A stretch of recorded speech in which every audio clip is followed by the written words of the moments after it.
So let's go ahead and jump into our next demo where we're going to use the DeepStream SDK module for Azure IoT Edge along with a custom vision AI model that's going to be deployed through Azure IoT Central.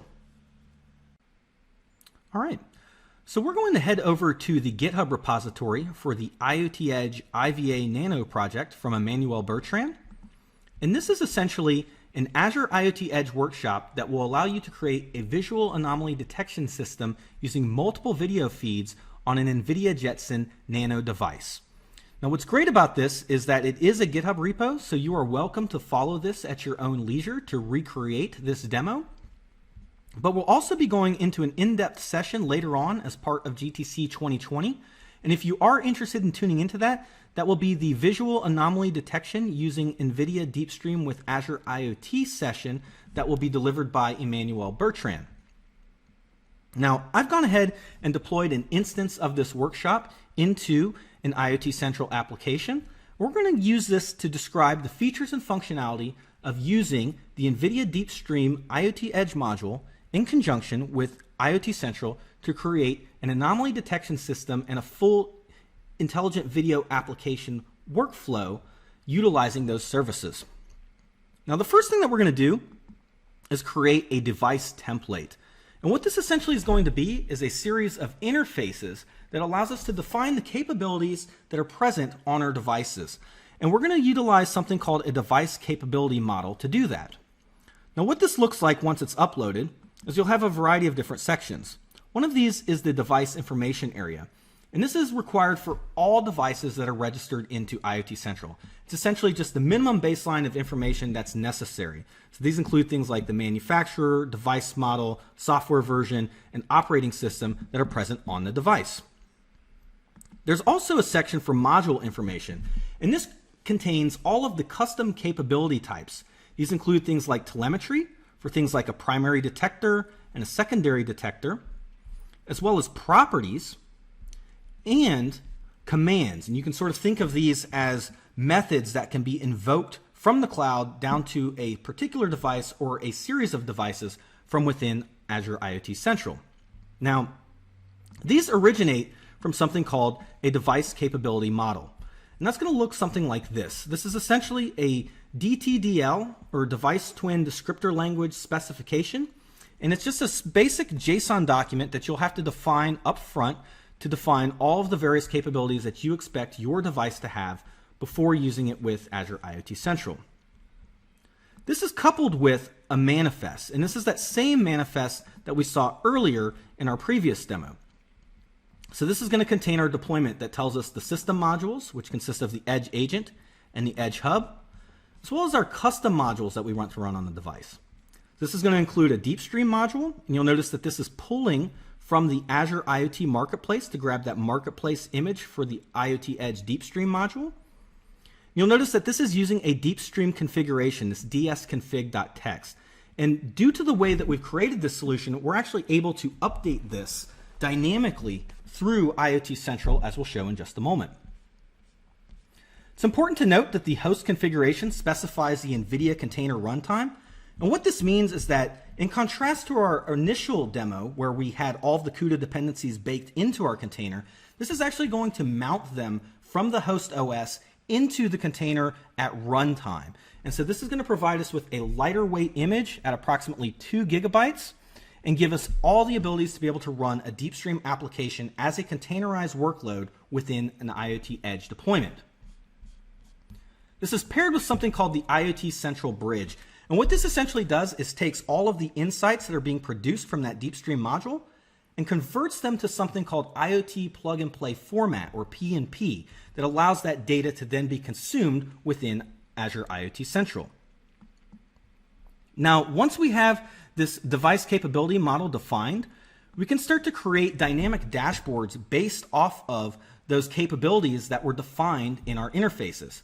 You'll see here that we've got all of our telemetry sections here, and we can pull those over to use any of the available visualizations to produce things like graphs to be able to view our telemetry coming from our device.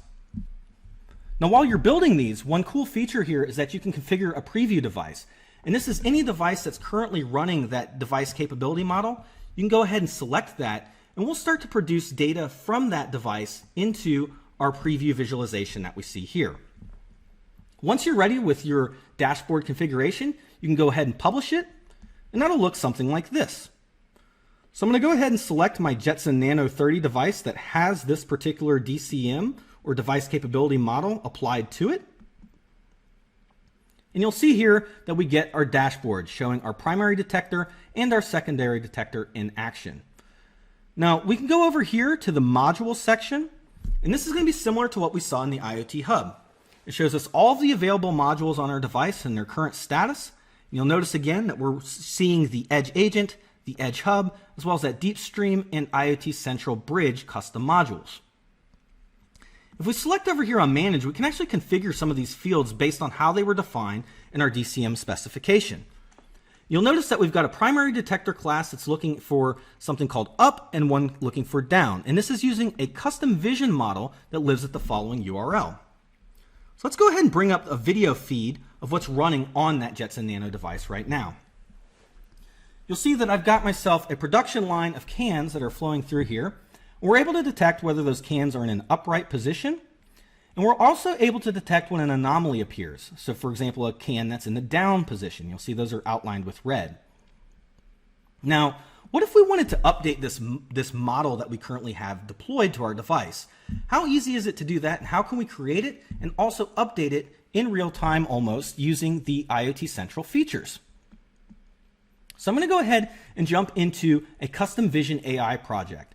And this is a software as a service offering from Microsoft Azure that allows you to upload images, and provided that you tag them appropriately with the proper tags, will allow you to build up a training set that you can use to create a custom object detection or anomaly detection model.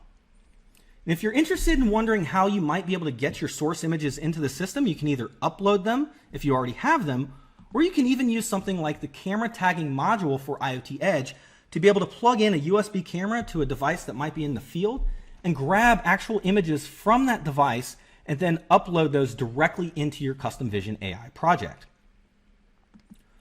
Once we've got enough images, we're able to go ahead and train a model. And you'll see here that I've got a model that I've been working on, and you can see its current precision, recall, as well as mean average precision. And what we can do here too to also enhance it further, if we only have, say, a small number of training sets, we can go ahead and click on Train and choose Advanced Training. And this will use infrastructure in the Azure cloud to essentially slice up those training images into various different sets and use that to create an even more precise model by exposing it to additional training images over time. Now, once we're done with that, we're able to export our model. And you'll see here that I have a variety of different formats that I can export to. These include things like CoreML for iOS 11, TensorFlow for Android devices, and over here we have the popular Onyx format. I'm going to go ahead and select that, and I'm going to right-click the link to download that newly exported model. Now, if I head back over to my IoT Central instance, updating that model is as easy as pasting in the new URL link, selecting Save, and that will go ahead and update the model that's currently running in our DeepStream configuration on our device. Now, while we're waiting for that to update, I'll showcase a few additional features within IoT Central. For example, I mentioned that we have the ability to call commands, or if you want to think of these as methods that exist within the application code running on the device, and we can then trigger those from the IoT Central instance. In addition, there's a cool feature here for being able to create custom rules based on telemetry that might be coming off of your device. So maybe I want to have something called anomaly detection threshold.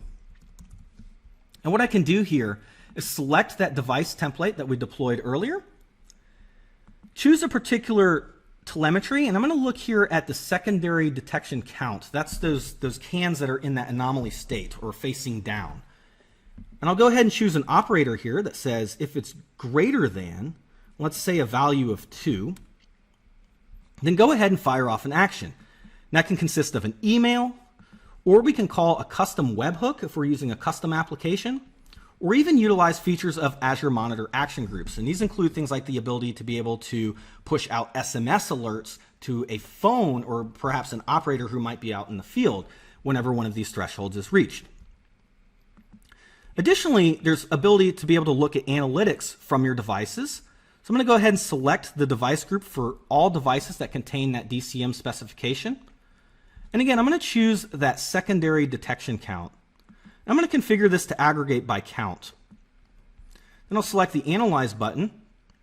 And this shows us that we are in fact getting quite a few anomalies here. Now this is a simulated example, so hopefully this wouldn't be occurring in production, but you can see just how easy it is to go ahead and view analytics coming off of your device once it's been registered with Azure IoT Central. So let's go ahead and head back over to our device. And again, we've now updated that model. So let's go ahead and look at what our video pipeline looks like now. And you'll see that new model has been deployed, and we're getting a bit tighter tracking here using that newly modified model. So it was very easy, as you saw there, to go into Custom Vision AI, upload some images, tag them appropriately, export them, and then take that URL to add that into our IoT Central instance, and then deploy that down to our device. And finally, once we've got data coming off of our devices, if you're wanting to export that to additional services within Microsoft Azure, you can head down here to the data export section, and you can click here to go ahead and move any of the data that's arriving into IoT Central to perhaps a blob storage instance, where you can use it for archival purposes, or maybe some live systems that are feeding into an Azure Event Hub or Azure Service Bus instance.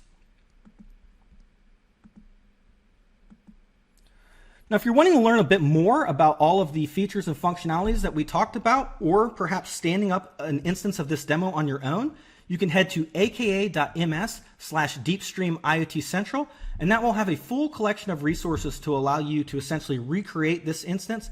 And again, I do want to remind you to tune in to our additional session that we'll be offering at GTC 2020, where we will be going into a deep dive of this particular GitHub repository and its associated workshop.